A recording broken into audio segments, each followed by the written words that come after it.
క్రీస్తునందు ప్రియమైన దేవుని బిడ్డలారా, చూస్తున్న మీ అందరికీ నా యొక్క హృదయపూర్వకమైన వందనములు తెలియచేస్తున్నాను. పరిశుద్ధ గ్రంథంలో నుండి మత్తయి సువార్త 26వ అధ్యాయము 6-7 వచనాలలో ఇలాగ వ్రాయబడింది. యేసు బెతానియలో కుష్ఠరోగి అయిన సీమోను ఇంటనున్నప్పుడు ఒక స్త్రీ మిక్కిలి విలువగల అత్తరు బుడ్డి తీసుకొని ఆయన యొద్దకు వచ్చి ఆయన భోజనమునకు కూర్చుండగా దానిని ఆయన తల మీద పోసెను. శిష్యులు చూచి కోపపడి, ఈ నష్టమెందుకు? దీనిని గొప్ప వెలకు అమ్మి బీదలకు ఇయ్యవచ్చునే అనిరి. ప్రియమైన దేవుని బిడ్డలారా, యేసుక్రీస్తు వారు బెతానియా అనబడిన సీమోను అనబడిన వారి గృహములో శిష్యులతో పాటు కూర్చున్నట్లుగా చూస్తున్నాం. ఆయన శిష్యులతో పాటు భోజనముకు కూర్చున్నప్పుడు ఒక స్త్రీ అట వచ్చి అత్తరు బుడ్డి ఆయన తల మీద, అనగా యేసుక్రీస్తు వారి తల మీద పోసినట్లుగా చూస్తున్నాం. అయితే యేసుక్రీస్తు వారి తల మీద ఎప్పుడైతే ఆ అత్తరు బుడ్డి పోసినదో శిష్యులందరూ చూశారు, కోపగించుకున్నారు. కోపగించుకొని శిష్యులు అంటూ ఉన్నారు, ఏమ్మా, అత్తరు బుడ్డిని బయట ఎక్కడైనా అమ్మితే నీకు డబ్బులు వచ్చేవి. ఆ అత్తరు బుడ్డి విలువ ఏంటో నీకు తెలుసా? ఆ అత్తరు బుడ్డి ఎంత పడుతుందో తెలుసా? ఎందుకు యేసుక్రీస్తు వారి యొక్క తల మీద నీవు పోశావు? ఆ అత్తరు బుడ్డిని యేసుక్రీస్తు వారి తల మీద పోసి వ్యర్థపరిచావే అన్నట్టుగా వారు ఆమెతో అంటూ ఉన్నారు. ఆ అత్తరు బుడ్డిని తీసుకువెళ్ళి బయట ఎక్కడైనా అమ్మితే నీకు డబ్బులు వచ్చేవి కదా. ఆ డబ్బులు నీకు అవసరం లేదనుకుంటే బీదలకు పంచిపెట్టవచ్చు కదా అని ఆ శిష్యులు ఆమెతో అంటూ ఉన్నారు. ప్రియమైన దేవుని బిడ్డలారా, గమనించండి. యేసుక్రీస్తు వారి తల మీద ఆ అత్తరు బుడ్డి పోసినందుకు ఆ అత్తరు బుడ్డి విలువైనది ఎందుకు నీవు నష్టము చేశావు అని ప్రక్కనున్న శిష్యులే అంటున్నట్లుగా చూస్తున్నాము. అనగా యేసుక్రీస్తు వారి కంటే అత్తరు బుడ్డే ఎక్కువ అనే దానికి విలువనిస్తున్నట్టుగా చూస్తున్నాము. అంతేకాదు, ఆ అత్తరు బుడ్డి బయట అమ్మితే నీకు డబ్బులు వస్తాయి. ఆ డబ్బులు అవసరమైతే నీవు పేదలకు పంచి పెట్టవచ్చు కదా. అనగా వీరి దృష్టిలో అత్తరు బుడ్డి విలువైనది. నీవు దానిని అమ్మితే డబ్బులు వస్తాయి, ఆ డబ్బులు విలువైనవి. నీకు డబ్బులు అవసరము లేదనుకుంటే ఆ ధనాన్ని బీదలకు పంచి పెట్టవచ్చు. అనగా బీదలు కూడా విలువైన వారే.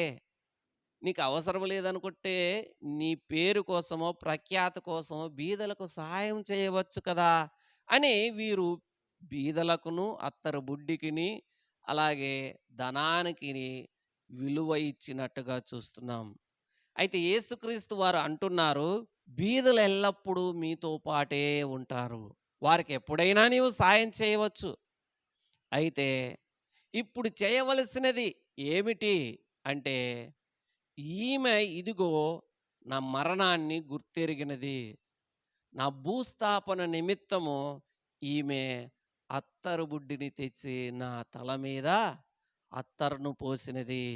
ఈమె చేసిన కార్యము చాలా మంచి కార్యము చేసినది. ఈ కార్యమును గూర్చి బోధకులైన విశ్వాసులైన వాక్యం చెప్పే ప్రతి చోట ఈ సువార్త ప్రకటింపబడుతున్నది. అనగా విలువైనది అత్తరు. ఆ అత్తరు కంటే విలువైనది ఏమిటి, ఏ కార్యము అంటే యేసుక్రీస్తు మరణము చాలా విలువైనది. ఎందుకంటే ప్రపంచంలో ఉన్న ప్రజలందరి కొరకు ఆయన మరణిస్తాడు అని ఆమె గుర్తెరిగి, అందరి పాపాల నిమిత్తం ఆయన మరణిస్తాడు అని ఆమె గుర్తెరిగి, ఆయన భూస్థాపన నిమిత్తము ఆయన ఇంకనూ బ్రతికి ఉండగా ఆయన తల మీద ఆ అత్తరు బుడ్డిని పోసినట్లుగా చూస్తున్నాము. ప్రియమైన దేవుని బిడ్డలారా, ఆమె యేసుక్రీస్తు వారికి విలువ ఇచ్చింది. కానీ ప్రక్కనున్న శిష్యులు మాత్రం అత్తరు బుడ్డికి విలువ ఇచ్చారు. అంతేకాదు, ఆ అత్తరు బుడ్డిని అమ్మితే ధనము వస్తుంది, డబ్బుకు విలువిచ్చారు. అంతేకాదు, ఆ డబ్బును నీకు అవసరము లేదనుకుంటే పేదలకు పంచవచ్చు అని పేదలకు కూడా విలువనిచ్చారు. కానీ విలువైన యేసుక్రీస్తు వారిని వారు మరిచిపోయారు. ప్రియమైన దేవుని బిడ్డలారా, మనము కూడా ఈ లోకములో చాలా చాలా వాటికి ఇంపార్టెన్స్ ఇస్తూ ఉంటాము.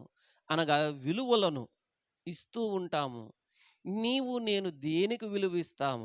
మనం ఎప్పుడు విలువిస్తామంటే, మనకు ఏదైనా అందుబాటులో ఉన్నది అంటే దానికి ఎక్కువ ఇంపార్టెన్స్ ఇవ్వం. అనగా ఎక్కువ విలువను ఇవ్వము. ఏదైతే లేదో దానికి ఎక్కువ విలువను ఇస్తూ ఉంటాం. మన దగ్గర బంగారం లేదనుకో, ఆ బంగారపు విలువ ఏంటో మీకు తెలుసా అని ఇతరులకు చెప్తాము.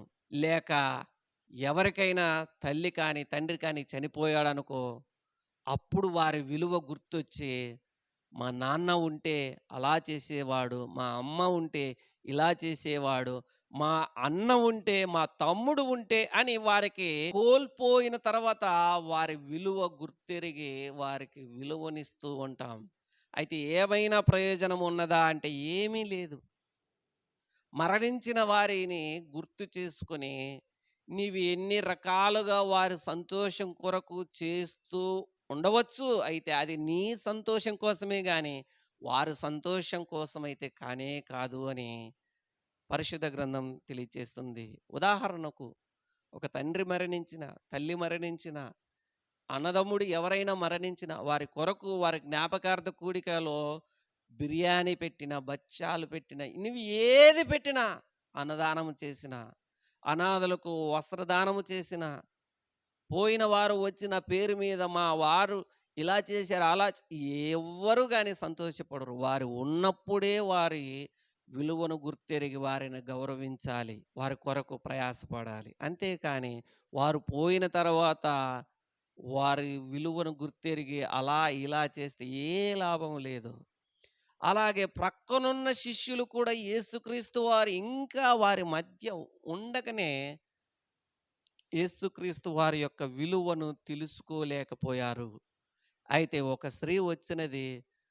ఆమె యేసుక్రీస్తు వారి యొక్క విలువను గుర్తెరిగి అత్తరు బుడ్డి కంటే కూడా యేసుక్రీస్తు వారే ముఖ్యమైన వారు అని అత్తరు బుడ్డిని ఆయన తల మీద పోసి ఆయన భూస్థాపనకు సిద్ధపరచినది.